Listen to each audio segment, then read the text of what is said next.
Good afternoon, everyone. Today we are going to be reading Chapter 6 of Bud Not Buddy. And remember, at the end of Chapter 5, Bud is sleeping outside the library, and in the morning he is going to be going to the mission to try to get a hot meal. All right, so remember as I read to track along. All right, Chapter 6. Uh-oh. My eyes opened, and I could see the sun behind the branch of a Christmas tree. I jumped up, folded my blanket inside my suitcase, hid it, and started running the 6 or 7 blocks down to the mission. I turned the corner and said, "Phew!" There were still people lined up waiting. I started walking along the line. The end was a lot farther away than I thought.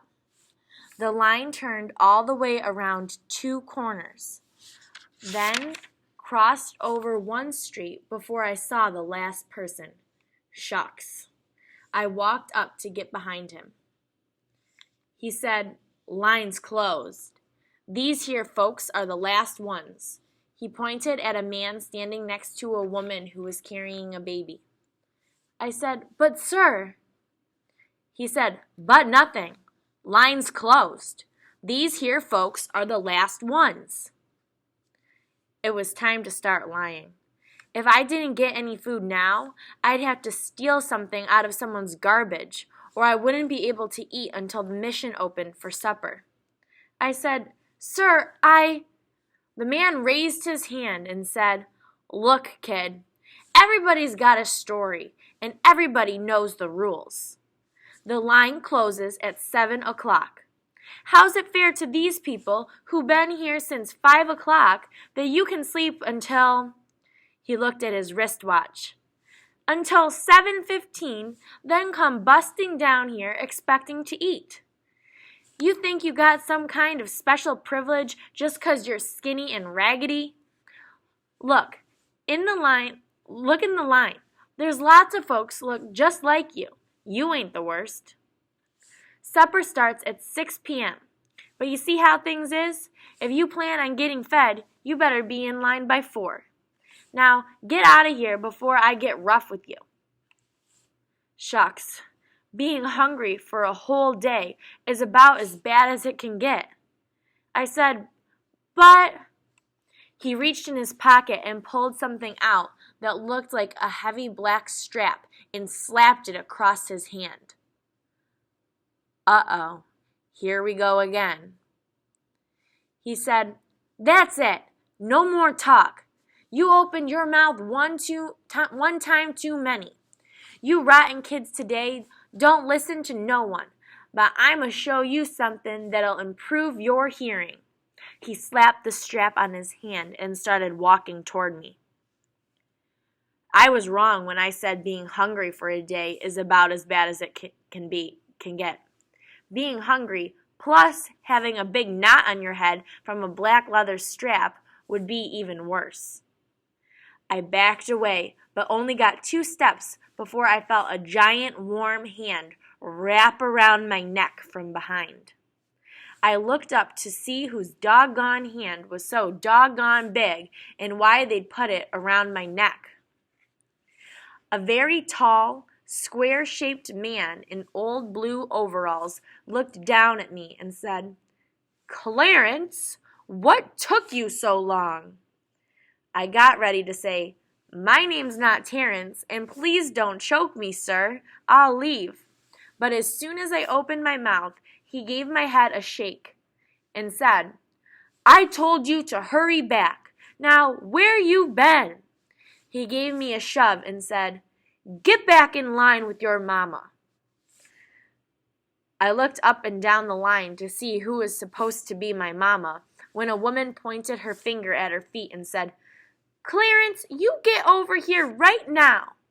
There were 2 little kids hanging onto her skirt. I walked over to where she was, and she gave me a good hard smack on the head. Shucks, for someone who was just pretending to be my mama, she sure did slap me a good one. I said, "Ow!"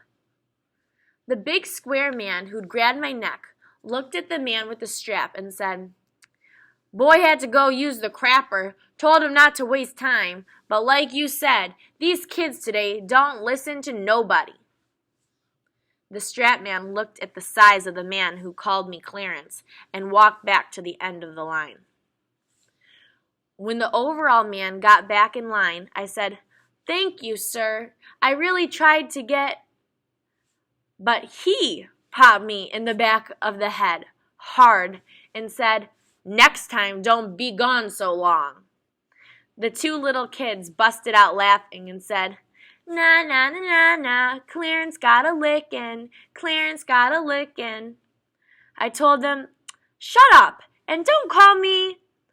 Then both my pretend papa and my pretend mama smacked my head. She looked at the people direct behind us and said, "Mercy, when they get to be this age." The people weren't too happy about me taking cuts in the line, but when they looked at how big my pretend daddy was, and they saw how hard him and my pretend mama were going upside my head, they decided they wouldn't say anything. I was grateful to these people, but I wish they'd quit popping me in the head, and it seems like with all the names in the world, they could have come up with a better one for me than Clarence. I stood in line with my pretend family for a long, long time. Everybody was very quiet about standing in line, even my pretend brother and sister and all the other kids. When we finally got around the last corner and could see the door and folks going in it, seemed like a bubble busted and people started laughing and talking. The main thing people were talking about was the great big sign that was hanging over the building. It showed a gigantic picture of a family of 4 rich white people sitting in a car driving somewhere. You could tell it was a family because they all looked exactly alike. The only difference amongst them was that the daddy had a big head and a hat, and the mama had the same head with a woman's hat, and the girl had 2 big yellow pigtails coming out from above her ears. They all had big shiny teeth and big shiny eyes and big shiny cheeks and big shiny smiles. Shucks, you need to squint your eyes if that shiny family drove anywhere near you. You could tell they were rich because the car looked like it had room for 8 or 9 more people in it, and because they had movie star clothes on. The woman was wearing a coat with a hunk of fur around the neck, and the man was wearing a suit and a tie, and the kids looked like they were wearing $10 a piece jackets. Writ about their car in fancy letters, it said, "There's no place like America today." My pretend daddy read it and said, "Well, you got to give them credit. You wouldn't expect that they'd have the nerve to come down here and tell the truth." When we finally got into the building, it was worth the wait. The first thing you noticed when you got inside was how big the place was, and how many people were in it, and how quiet it was.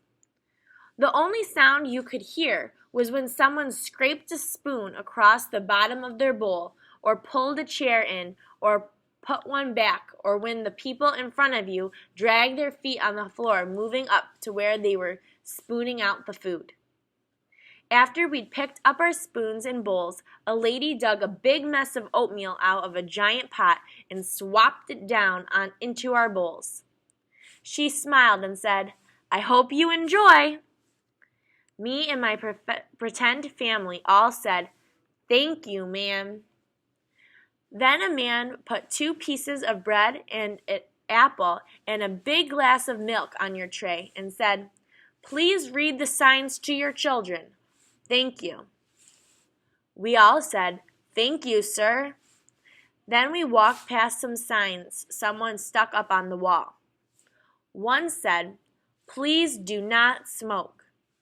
Another said, "Please eat as quickly and quietly." Uh-oh, we lost the light for a second. I'll start this paragraph over.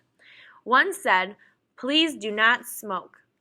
Another said, "Please eat as quickly and quietly as possible." Another one said, "Please be considerate and patient. Clean up after yourself. Your neighbors will be eating after you." And the last one said, "We are terribly sorry, but we have no work available." My pretend daddy read the signs to my pretend brother and sister, and we all sat at a long table with strangers on both sides of us. The oatmeal was delicious. I poured some of my milk into it so it wouldn't be so lumpy and mixed it all together. My pretend mother opened her pocketbook and took out a little brown envelope. She reached inside of it and sprinkled something on my pretend brothers and sisters' oatmeal and said to them, "I know that's not as much as you normally get, but I wanted to ask you if you minded sharing some with Clarence." They pouted and gave me a couple of dirty looks. My pretend mother said, "Good," and emptied the rest of the envelope over my oatmeal. Brown sugar! Shucks, I didn't even mind them calling me Clarence anymore. I said, "Thank you, Mama, ma'am." She and my pretend daddy laughed, and he said, "It took you long enough to catch on, Clarence." He acted like he was going to smack me again, but he didn't.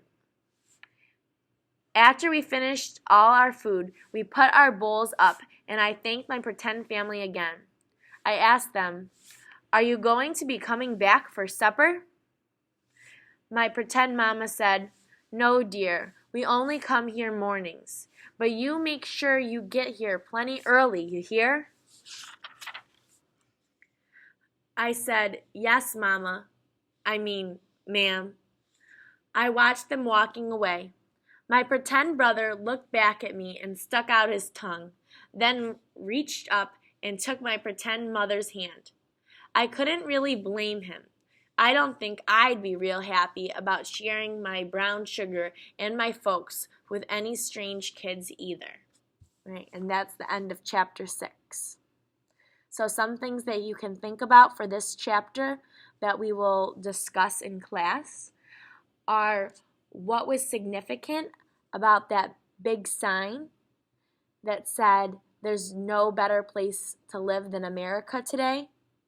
And also you can think about why this family, this pretend family of Buds, was pretending to be his family. Why did they do that?